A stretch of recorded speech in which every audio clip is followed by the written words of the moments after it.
purpose of today's video is to show you how to build a cover clamp frame on a sailboat. We'll explain it from start to finish, how to put a perimeter tubing, and how all the parts are used.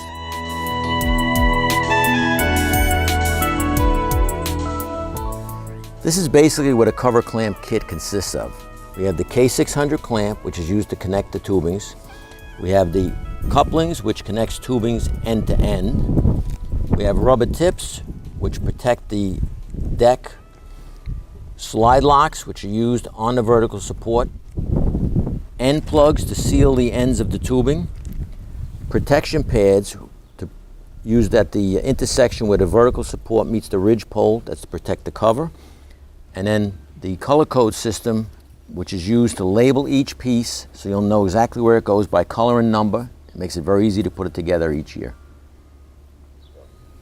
The tools needed to complete a cover clamp frame are a ruler and a pencil, a tubing cutter, a nut driver, and a screwdriver. Some of the parts you'll receive in your cover clamp kit are couplings and slide locks. This is a double coupling, this is a single coupling, and this is a slide lock. The difference between couplings and slide locks have no restriction in the center, as these two do. This will slide down the tubing, where these will only slide over the end of the tubing. They're used in different locations for different purposes. They also take different size screwdrivers. On a double coupling, we use a number 3 Phillips screwdriver. It fits these screws perfectly. We want to tighten this onto the tubing good and snug. We don't want to go to the point where you're so tight that you're going to crush the tubing. Number 3 Phillips screwdriver for a double coupling. On a single coupling, we use a number 2 Phillips screwdriver. It's a little smaller screw. The number 2 fits it well. We also use, on a slide lock, you can use a number 2 Phillips screwdriver also.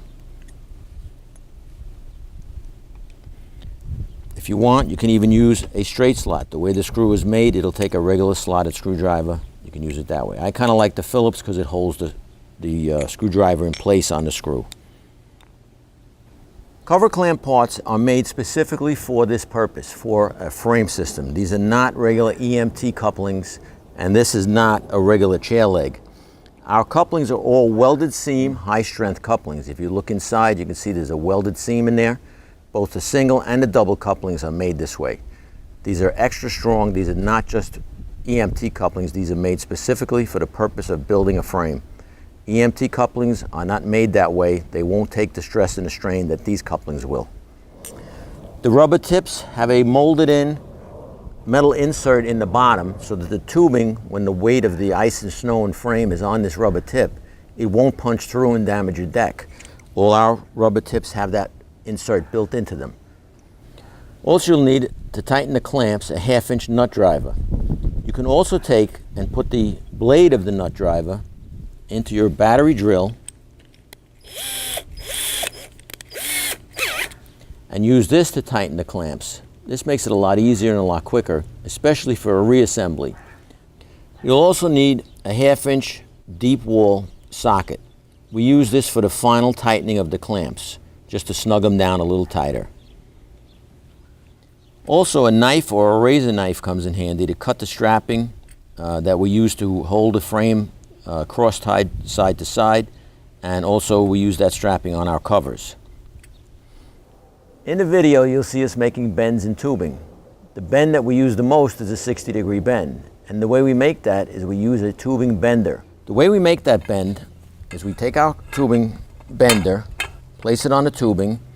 We've marked this tubing at center point because if you're going to make a rib and you're using a 10-foot piece of tubing, you'll mark it at the 5-foot mark, which we show you in the video, and then you'll install the tubing bender with the line lined up with the star on the bender. And then you'll make the bend. We step on the tubing bender as we're going to make the bend, and we're going to bend this to 60 degrees.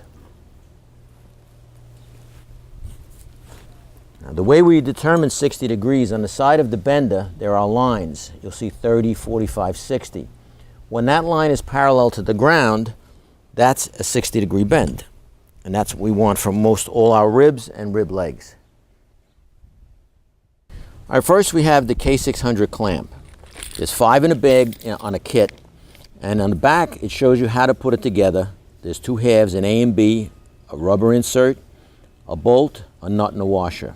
In fact, I'll show you how to do it. It's very simple. All right, first we take part A and the bolt. We're going to put the bolt through part A. Then we have the rubber insert, which slides over the bolt, like so. Then we have part B, goes on last. And then we have a washer and a nut. Just screw it on so it's flush with the end of the bolt, because you'll need that plate to install it on the tubing, and then you'll tighten it up. That's how you assemble the K600 clamp. One of the things you have to do when building a cover clamp frame is to cut the end, the factory end, off the tubing. It will not lock our end plug in place because it's a little larger than what it should be. But when you cut this tubing, it will lock in place. So what we're going to do is we're going to take like an 1/8 inch off the end of the tubing with the tubing cutter, and that will work fine. As we go around, we're just tightening the handle. Once we've cut the tubing, we're going to ream it with the reamer that's built into the tubing cutter. Basically just put it in, rotate it back and forth, and it just opens that up, takes the sharp edge off. Once we've done that, we're going to install the red end plug and tap it in. It's nice and snug, it'll stay in there, and that seals the end of the tubing. Every piece of tubing in the frame should have a red end plug in it.